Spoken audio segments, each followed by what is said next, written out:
Hi friends, मैं नीरज पांडे। आप देख रहे हैं यूट्यूब चैनल नीरज विद मैं जीएस।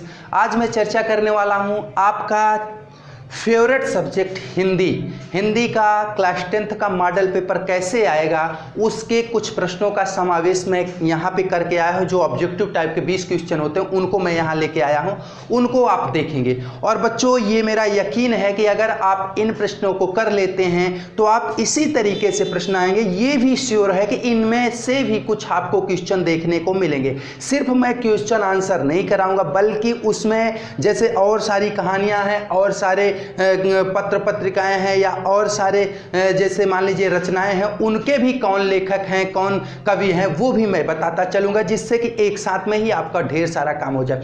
प्लीज़ प्यारे बच्चों, अगर आपको मेरा सेशन अच्छा लगता हो, आपको हेल्पफुल लगता हो, आपको लगता हो कि मैंने मेहनत की है, तो आप इस चैनल को लाइक कीजिए, शेयर कीजिए, सब्सक्राइब कीजिए और ज़्यादा से ज़्यादा शेयर कीजिए, जिससे हर बच्चों तक पहुँचता रहे वीडियो। अब स्टार्ट करते हैं हम अपने नए सेशन का आगाज करते हैं आप सभी से। देखिए, हिंदी का मॉडल पेपर है। पहला ही प्रश्न है बच्चों, मुंशी प्रेमचंद द्वारा रचित उपन्यास है। अब इनमें देखिए ऑप्शन क्या दिया है। पहला ऑप्शन परीक्षा गुरु, दूसरा ऑप्शन गोदान, तीसरा इंदुमती और चौथा ऑप्शन है कोई नहीं। अब बच्चों यहाँ देखिए, जो परीक्षा गुरु है, यह परीक्षा गुरु इनकी रचना तो नहीं है, इनकी रचना परीक्षा गुरु नहीं है। ये रचना किसकी है? लाला श्रीनिवास की है। लाला श्रीनिवास दास जी की ये रचना है परीक्षा गुरु। और परीक्षा गुरु को आप सभी जानते हैं, परीक्षा गुरु बहुत ही महत्वपूर्ण है, क्योंकि ये कंपटीशन एग्जाम में भी आते हैं। ये पूछा जाता है कि हिंदी का पहला उपन्यास कौन है, क्या है, तो आपको बताना है हिंदी का पहला उपन्यास परीक्षा गुरु है। किसके द्वारा रचित है? तो लाला श्रीनिवास दास के द्वारा रचित है। अगला है गोदान। गोदान मुंशी प्रेमचंद की ही रचना है, ये उपन्यास है। ऐसा भी पूछ लेगा ये किस विधा की रचना है, तो ये किस विधा की रचना है? उपन्यास है। परीक्षा गुरु भी उपन्यास है। फिर इंदुमती ये उपन्यास नहीं है, इंदुमती एक कहानी है। इंदुमती ये कहानी है, इसको आप क्या लिखेंगे? किस विधा की रचना है इंदुमती को? तो कहानी में इस इंदुमती को लिखेंगे, क्योंकि ये रचित किसके द्वारा है? किशोरी लाल के द्वारा ये रचित है, किशोरी लाल गोस्वामी के। अब अगला ऑप्शन है कोई नहीं, तो उसको छोड़ देंगे। आगे चलते हैं बच्चों। अगर आपको सच में अच्छा लग रहा हो, मज़ा आ रहा हो, तो इस सेशन को, इस वीडियो को लाइक करते रहिए, ढेर सारा लोगों में इसको पहुंचाइए। अगला क्या है? जयशंकर प्रसाद की कहानी है। जयशंकर प्रसाद की कहानी है। इनमें से कौन सी जयशंकर प्रसाद की कहानी है, ये आपको बताना है। पहला है कफन। कफन जयशंकर प्रसाद की कहानी नहीं है। कफन किसकी कहानी है? मुंशी प्रेमचंद की कहानी है, तो कफन को अलग कर दीजिए। उसके बाद ममता। ममता किसकी कहानी है? ये जयशंकर प्रसाद जी की है, ममता। उसके बाद इंदुमती की चर्चा मैं ऊपर कर चुका हूं, चूंकि ये किसकी रचना हो गई? किशोरी लाल जी की रचना हो गई, ये कहानी है। उसके बाद अगला कोई नहीं। फिर माधुरी किस युग की पत्रिका है? माधुरी किस युग की पत्रिका है? तो माधुरी किस युग? छायावाद, प्रगतिवाद, द्विवेदी युग, और उसमें से कोई नहीं। किस युग की होगी? चूंकि ये 1921 में रचित हुई थी, तो इसलिए किस में जाएगी? द्विवेदी युग में जाएगी। किस में जाएगी? ये द्विवेदी युग की रचना है। और द्विवेदी युग की रचना है। ऐसा भी पूछ सकते हैं कि माधुरी किस युग की पत्रिका है, तो ये तो आप बता ही दिए। उसके बाद ऐसा भी पूछ सकते हैं कि इसका प्रकाशन स्टार्ट कहां से हुआ था, तो 1921 में लखनऊ से हुआ था। और इसके संपादक कौन थे? तो विष्णु नारायण थे। इसके संपादक माधुरी के कौन थे? विष्णु नारायण भार्गव जी थे, विष्णु नारायण भार्गव। उसके बाद अगला चौथा क्वेश्चन आते हैं, उपन्यास सम्राट किसे कहा जाता है? उपन्यास सम्राट किसे कहा जाता है? तो उपन्यास सम्राट कहा जाता है मुंशी प्रेमचंद को। लेकिन यह भी प्रश्न बन सकता है बच्चों कि उपन्यास सम्राट किसने कहा था? तो आप सभी ने पढ़ा होगा चट्टोपाध्याय की, शरद चंद्र चट्टोपाध्याय का नाम सुना होगा। वो बहुत ही काबिल व्यक्ति थे। उन्होंने ही इनकी हिंदी और उर्दू की अल्फाजों को देखकर, कहानियों को, उपन्यासों को देख करके, इनके बहुत सारे ग्रंथों को देख करके, जिस तरीके से ये लिखा करते उसको देख करके, इन्होंने ही, शरद चंद्र चट्टोपाध्याय ने ही इनको किस चीज़ की उपाधि दे दी थी? उपन्यास सम्राट की। ये भी याद रखिएगा कि इनको उपन्यास सम्राट की उपाधि कौन दिया था। देखिए बच्चों, मैं कोशिश करता हूँ, चूँकि मेरा ये कोशिश होता है कि इससे संबंधित कहाँ से क्वेश्चन बन सकता है, जो मुझे लगता है, मेरे अनुभवों के अनुसार लगता है कि यहाँ से भी क्वेश्चन उठाया जा सकता है, मैं उसका भी समावेश जरूर करता हूँ, जिससे कि आपका हर जगह से हर संभव प्रयास करता हूँ कि आपका विकास हो और हर जगह से आप उसको अच्छा करके जाएं। अगला क्या है कि त्रिवेणी के लेखक कौन है? त्रिवेणी के लेखक कौन है, ये आपको आंसर देना है। त्रिवेणी के लेखक कौन है? रामचंद्र शुक्ल हैं। त्रिवेणी अगर आप गूगल पे सर्च करेंगे, त्रिवेणी के नाम से बहुत कुछ चीजें आपको मिल जाएंगी, लेकिन उसमें भ्रमित मत होइएगा। त्रिवेणी इनमें से कोई, जैसे पुरुषोत्तम दास टंडन की नहीं है, मदन मोहन की नहीं है, श्याम सुंदर दास की नहीं है, ये किसकी है? त्रिवेणी के लेखक कौन है? रामचंद्र शुक्ल। और ऐसा भी अगर पूछ ले त्रिवेणी में क्या चीज लिखा गया है, तो त्रिवेणी में जायसी, मलिक मोहम्मद जायसी, सूरदास और गोस्वामी तुलसीदास जी के आलोचनात्मक चीजों को इसमें समावेशित किया गया है, उनकी आलोचना को इसमें समावेशित किया गया है। आगे देखा जाए, सरस्वती पत्रिका के संपादक कौन है? सरस्वती पत्रिका के संपादक कौन है? तो सरस्वती पत्रिका के संपादक देखिए क्या है कि इनमें ऑप्शन में देखिए, बालकृष्ण भट्ट, प्रताप नारायण मिश्र, राधाचरण गोस्वामी, महावीर प्रसाद। तो इसमें देखिए क्या है कि 1900 में इस पत्रिका का हुआ था, 1901 में संपादक बने थे कौन? 1901 में संपादक कौन बन गए थे? श्याम सुंदर दास। और 1903 में संपादक किसको बनाया गया था? महावीर प्रसाद द्विवेदी को। लेकिन इसमें श्याम सुंदर दास का नाम नहीं है, तो इसमें कौन? महावीर प्रसाद द्विवेदी आएंगे। चूंकि इस पत्रिका के बहुत सारे संपादक हुए, ये पत्रिका चलती रही, तो भाई जैसे चलती रही सिलसिला, तो कई सालों तक एक ही व्यक्ति तो नहीं रहेगा, संपादक बदलेंगे। तो इसलिए यहां देखिएगा 1901 में कौन थे? श्याम सुंदर दास। और 1903 में कौन पत्रिका के संपादक बने? महावीर प्रसाद द्विवेदी। और ये 1920 तक बने रहे। इसके बाद पद्मलाल पुन्नालाल बख्शी बने थे, वो उसके बाद की बात है बच्चों। अब आगे चलते हैं हम।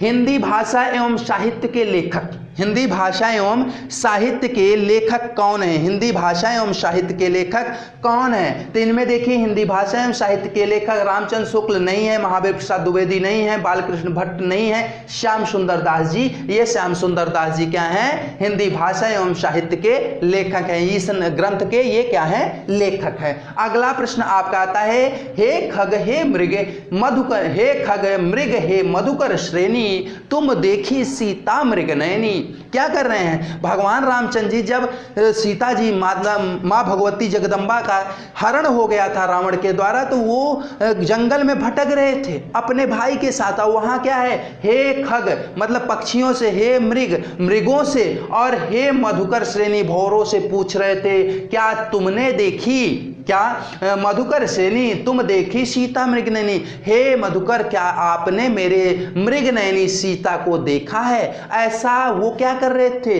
पूछ रहे थे। तो इसमें कौन सा रस है? रस आपको समझ में ही आ रहा है कि अगर आपके कोई सगे संबंधी आपसे दूर होते हैं, आपसे दूर हो जाएं, तो उसमें आप क्या हो रहे हैं कि विह्वल हो रहे हैं। करुणा नहीं है, करुण रस नहीं है, ध्यान दीजिएगा, इसमें करुण का भी दिया है, करुण रस नहीं है। करुण रस तो तब होता है जब आपसे कोई दूर हो जाता है, लेकिन जिसकी आशा है, उम्मीद है। तो इनके यहाँ श्रृंगार है, श्रृंगार रस है। और श्रृंगार में देखिए यहाँ क्या है? वल्ली श्रृंगार दिया है, तो श्रृंगार आप लिखेंगे। लेकिन श्रृंगार में कौन सा श्रृंगार? दो प्रकार के होते हैं, वियोग श्रृंगार। तो यहाँ कौन सा श्रृंगार है आपका? संयोग नहीं है, यहाँ वियोग है। भगवान रामचंद्र जी क्या हो रहे हैं? इनसे दूर हो रहे हैं, मतलब इनको खोज रहे थे। यहाँ कौन सा रस आपको रस दिखेगा आपको? वियोग श्रृंगार। अगर वियोग श्रृंगार दिया हो तो वियोग श्रृंगार लिखते, नहीं तो आप क्या लिखेंगे? वल्ली श्रृंगार लिखेंगे। क्योंकि भगवान रामचंद्र जी उनके वियोग में व्याकुल हैं, इसलिए यहां वियोग श्रृंगार होगा।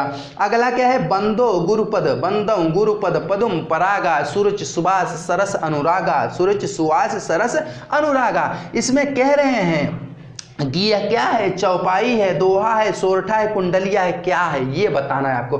तो देखिए मित्रों, मैं आपको बताऊं, इसको गिनना आता है। कैसे गिनेंगे? बंदौ, ब में एक, दौ में दो पाई, उसके बाद अब इसको आप गुरु लघु करके एक और यश कर सकते हैं। यश को क्या मानते हैं? यश को दो मानते हैं। ये क्या है? गुरु का चिन्ह है। फिर एक, फिर यश, फिर एक एक, फिर एक एक एक, फिर एक यश यश मतलब दो दो, फिर यहाँ एक, फिर यहाँ एक, फिर यहाँ एक, फिर यहाँ एक, फिर यहाँ 2 यहाँ 1, फिर यहाँ 1, फिर यहाँ 1, फिर यहाँ 1, फिर 1, फिर इसके बाद 1, फिर यस यस। तो देखिए कितना हुआ, 1 2 3, 3 1 4, 4 2 6, 6 1 7, 1 8, 1 9, 1 10, 11, 11 1 12, 12 4 16। यहाँ कितने हो रहे हैं, 16 मात्राएं। कितनी मात्राएं, 16। 1 2 3 4, 4 2 6, 1 7, 1 8, 1 9, 1 10, 11, 12, 12 4 16। यहाँ भी कितनी मात्राएं हो रही हैं, 16। तो यहाँ 16 मात्राएं। आप सभी जानते हैं कि क्या होते हैं, 16 मात्राएं किस में होती हैं, चौपाई में होती हैं। चौपाई में 4 चरण होते हैं और 16 मात्राएं होती हैं। क्या होती हैं, 4 चरण और 16 मात्राएं। तो ये क्या हो जाएगा, बंदौ गुरुपद पदुम परागा सुरज सुभाष सरस अनुरागा अमी मूर्मे चारण चारू समन सकल भय रुज परिवारू। ये सब क्या है, चौपाई है। तो इस चौपाई को हम क्या लिखेंगे, ये चौपाई में जाएगा। अगर दोहा होता तो दोहा में का पहचान क्या है, प्रथम विषम तीसरे 13 मात्रा जान 11 सम में अंत लघु दोहे की पहचान। इसके प्रथम और तीसरे में क्या होते हैं, 13 मात्राएं और दूसरे और चौथे चरण में 11 मात्राएं होती है दोहा में। और दोहा का उल्टा सोरठा होता है। सोरठे में क्या होता है कि उसके पहले और तीसरे में 11 मात्राएं और दूसरे चौथे में 13 मात्राएं। और वहीं आ जाए बात कुंडलिया की, चूंकि 4 चरण तीनों में होते हैं। अब कुंडलिया की बात आए तो कुंडलिया में 6 चरण होते हैं। यह होता क्या है, दोहा और सोरठा को जोड़ करके होता है। दोहा और सोरठा का संयोजन होता है। तो दोहा सोरठा को इसके प्रत्येक चरण में क्या होते हैं, 24 मात्राएं होती है और इसमें 6 चरण होते हैं। बच्चों ये ध्यान दीजिएगा, यही आपको 4 आएंगे, इससे ज्यादा आने वाले नहीं, इसलिए 4 को ही पढ़िए, ठीक ना। अब आगे चलते हैं। देखिए यहां दिख रहा होगा पीपर पात सरिस मन डोला, कि इसमें कौन सा अलंकार है, पीपर पात सरिस मन डोला, मतलब पीपर के पात के सरिस मंडोला सरिस। तो अगर देखा जाए जहां पर क्या हो जाए, सरिस मतलब उसके जैसा, उपमा दी जा रही है ना। यहाँ क्या है, सरिस, सी सरिस सर, ये सब ऐसे शब्द आ जाए तो वहां क्या हो जाता है, उपमा अलंकार हो जाता है। क्या हो जाता है, उपमा अलंकार हो जाता है। तो यहाँ कौन सा अलंकार हो जाएगा, पीपर पात सरिस मन डोला, उपमा अलंकार हो जाएगा। और जैसे श्लेष की पहचान अगर देखे तो एक वर्ण की आवृत्ति जहाँ होवे बारंबार, छेक वृत्ति सुतलाटा यंत 5 निर्धार, मतलब एक ही वर्ण की, जैसे पदुम पराग, जैसे ऐसे मान लीजिए कि रघुपति राघव और राजा राम, तो हर जगह र आ रहा है। जैसे ऐसा हो जाए कि जैसे अगला और कोई एग्जाम्पल ले लीजिए जिसमें आपका एक ही पदुम पराग, पग में परागन में पादन में पगरे पगंत हैं, प की आवृत्ति हो रही, तो ऐसे भी अगर आए तो श्लेष अलंकार हो जाएगा। अगर यहाँ पे हम देखें उत्प्रेक्षा, तो उत्प्रेक्षा, तो यहाँ पे तो ये चीजें होती हैं। अब यहाँ क्या है, भेद रहित, ये तो दिखाया नहीं जा रहा है, न रूपक है, यहाँ पे सिर्फ क्या है, उपमा अलंकार है। आगे देखिए बच्चों, दशानन में समास, दशानन में समास। तो दशानन आप तुरंत पढ़े होंगे, संख्यावाची दिगु, संख्यावाची तो तुरंत करेंगे, संख्यावाची दिगु। तो संख्यावाची दिगु होता है, सही बात है, लेकिन कब होता है दिगु और कब होता है बहुब्रीहि। जैसे यहाँ संख्या होता है, एक चीज बता दें कि अगर संख्यावाची दिग होता है, लेकिन अगर निर्जीव हो तो संख्यावाची दिग होगा, अगर सजीव हो तो संख्यावाची बहुव्रीहि होगा। क्योंकि यहाँ क्या है कि दशानन 10 हैं, आनन जिसके, मतलब जिसके पास 10 सिर हैं, अर्थात कौन, तीसरा निकल रहा है। और जहां पर बच्चों तीसरा निकलेगा वहां पे क्या हो जाएगा, बहुव्रीहि हो जाएगा। क्या हो जाएगा, बहुव्रीहि। जैसे लंबोदर, लंबा है उधर जिसका भगवान गणेश जी हो जाएंगे। जैसे कह दें नीलकंठ, नीला है कंठ जिसका भगवान शंकर हो रहे हैं। जैसे कह दिया जाए कि पाणिधर, चक्रपाणि, चक्र को धारण करने वाले भगवान विष्णु हो जाएंगे। तो ऐसे अगर जहां पर दूसरा निकल जाए और वो भी कैसा निकले, सजीव, तो वो हो जाएगा बहुव्रीहि। जैसे पंचवटी, पंचानाम एटानाम, पंचवटी, 5 बटों का क्या हो, समूह हो, तो वहां क्या है, ये निर्जीव में जाएंगे तो यहाँ क्या हो जाएगा, द्विग हो जाएगा। लेकिन यहाँ दशानन किस में जाएगा, बहुव्रीहि में जाएगा बच्चों। जैसे त्रिनेत्र, तो त्रिनेत्र क्या है? त्रिनेत्र किसको बोला जाता है? त्रिनेत्रधारी, 3 नेत्रों को धारण करने वाले कौन है भैया? भगवान शंकर हैं। आगे चलते हैं। अब सूर्य का पर्यायवाची नहीं है रवि, सूर्य का है आदित्य, सूर्य का है आदित्य, खैर दिया नहीं। अर्क सूर्य का है, मार्तंड सूर्य का है, राकेश ये सूर्य का नहीं है। राकेश किसका है? राकेश, शशि ये सब किसके होते हैं? चंद्रमा के। ये किसके होते हैं? चंद्रमा के। अब उसके बाद नीरज पर्यायवाची है। देखिए मेरा भी नाम आ गया यार, ऐसे नहीं है, हर जगह भी कहीं ना कहीं मुझे भी लोग ले लेते हैं, मानते हैं ठीक ठाक लड़का है। तो यहाँ क्या है? नीरज पर्यायवाची है। किसका है? और मैं कैसा हूं? मेरी बातें देखिए, मैं कितना कोमल हूं। यहाँ कमल, पुष्प, चंद्रमा, मतलब बहुत अच्छे अच्छे संज्ञा दिए हुए हैं। कौन सा मैं क्या हो सकता हूं? देखो नीरज किसके पर्यायवाची हैं? कमल के हैं कि पुष्प के हैं, चंद्रमा के हैं? तो नीरज किसके है पर्यायवाची? कमल की। कमल जैसा कोमल होता है ना, वैसे हम भी कोमल है, दिखते भले हैं कठोर लेकिन हैं बहुत कोमल यार। उसके बाद पुष्प, अगर कमल की और पर्यायवाची देखें, नीरज, पंकज, तोयज, अंबुज, जलज, ये सरसिज बहुत सारे हो जाएंगे। अब पुष्प, पुष्प क्या होगा? जैसे सुमन, कुसुम, ये सब प्रसून, ये सब किसके हो जाएंगे? पुष्प के। उसके बाद चंद्रमा, शशि हो गया, राकेश हो गया, निशाकर हो गया, ये सब क्या हो जाएंगे? किसके हो जाएंगे? चंद्रमा के, ठीक ना। इंदु हो गया, ये सब चंद्रमा के हो जाएंगे। अगला विद्यालय में संधि है। विद्यालय में संधि है, कौन सी संधि है?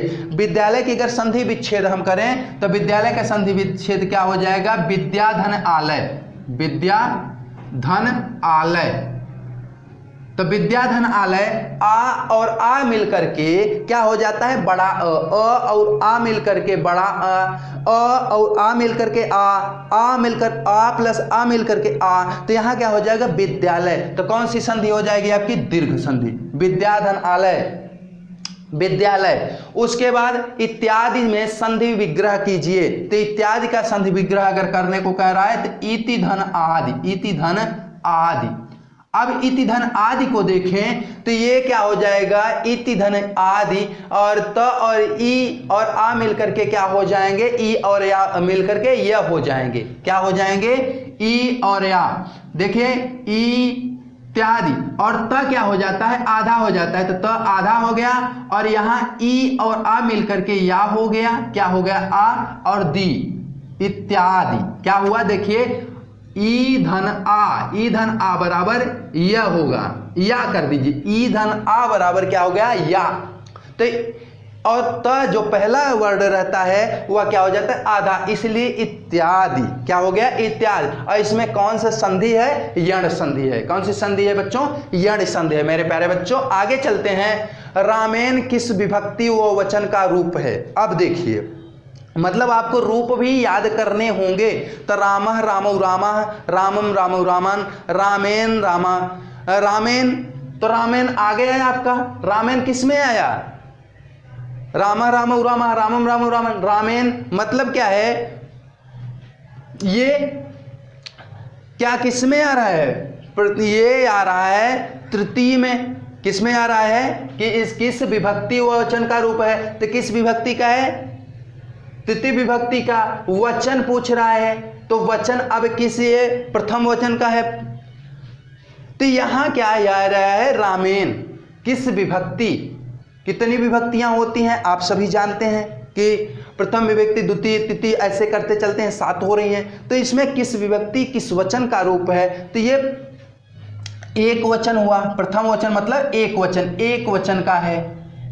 तो यहां देखा जाए रामेन, तो रामेन इसका आशय यह है कि जो सामान आपके बुक में शब्द रूप दिए होंगे, धातु रूप दिए होंगे, उनको आपको पढ़ने हैं, तभी आप ये कर पाएंगे, नहीं कर नहीं पाएंगे।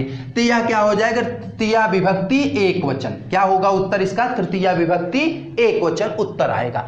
पठ किस लकार का रूप है? फिर फंसे भैया। अब पठ मतलब क्या है? अब आपको शब्द रूप तो पढ़ लिए, अब धातु रूप भी पढ़ने होंगे। तो यहाँ क्या है? किस धातु का है ये? पठ। तो इसमें ऐसा भी, इसमें किस लकार का है, लकार मात्र पूछा है, तो ये होगा उत्तर लोट लकार। कौन सा होगा, लोट लकार। और अगर इसमें किस धातु, किस विभक्ति, किस वचन भी पूछ लेता तो आपको बताना होता लोट लकार। अब लोट लकार है तो और किस धातु का है, पठ धातु का, तो क्या हो जाएगा पठ धातु का। अगर हम देखें तब पठत पठताम पठन, पठ पठतम पठत। अब पठ मतलब क्या आया, पठ कहाँ आया, दूसरे में आया, आपका आया। तो किस वचन, लकार हुआ, वचन क्या होगा, एक वचन हुआ, पुरुष क्या होगा, प्रथम पुरुष, उत्तम पुरुष, मध्यम पुरुष, प्रथम पुरुष, मध्यम पुरुष और उत्तम पुरुष। तो यह मध्यम पुरुष एक वचन, मध्यम पुरुष एक वचन का रूप है। तो यहां ये हुआ गमिष्यन्ति, लकार वचन पुरुष बताइए, तो गमिष्यति, गमिष्यतः, गमिष्यन्ति, गमिष्यति, गमिष्यति, गमिष्यन्ति। तो गमिष्यन्ति क्या है, ये क्या है, प्रथम पुरुष का, प्रथम पुरुष, प्रथम पुरुष में आ रहा है। और लकार कौन सा है, ये लिट लकार का है। गमिष्यत और धातु पूछे तो गम धातु है। गमिष्यन्ति का आशय क्या है, यह बहुवचन है। यह क्या है, गमिष्यन्ति बहुवचन है। तो पुरुष क्या है, प्रथम पुरुष, प्रथम पुरुष बहुवचन, लकार पूछे तो गमिष्यन्ति लिट लकार, और धातु पूछ ले तो आपका क्या हो जाएगा, गम धातु। उसके बाद हिंदी की प्रथम कहानी का नाम बताइए, हिंदी के प्रथम कहानी का नाम बताइए। जैसा कि मैं पहले ही आपको बता चुका है हिंदी की प्रथम कहानी का नाम। अब मैं इसका उत्तर नहीं बताऊंगा, क्योंकि इसी वीडियो में मैं बता चुका हूं। इसका उत्तर आप लोग मुझे कमेंट सेक्शन में लिखेंगे, और जितना मैं बताया हूं सब कुछ लिखेंगे। अगर इससे ज्यादा भी पता हो, जैसे ये कब प्रकाशित हुई, कहां से प्रकाशित हुई, कैसे हुए, अगर इसके विषय में और कोई आपके पास जानकारी हो तो उसको भी कमेंट सेक्शन में लिखिए। तभी मैं समझूंगा कि आप वास्तव में मेहनत कर रहे हैं, वास्तव में आप वीडियो देखते हैं, वीडियो का मजा ले रहे हैं, वीडियो को पढ़ रहे हैं। ठीक है बच्चों, अगर ये सेशन आपको अच्छा लगा हो तो लाइक कीजिएगा, शेयर कीजिएगा, सब्सक्राइब कीजिएगा, और ज़्यादा से ज़्यादा लोगों तक इसको पहुंचाने की कोशिश कीजिएगा। फिर मिलते हैं एक नए सेशन के साथ, तब तक सभी बच्चों को जय हिंद, जय भारत।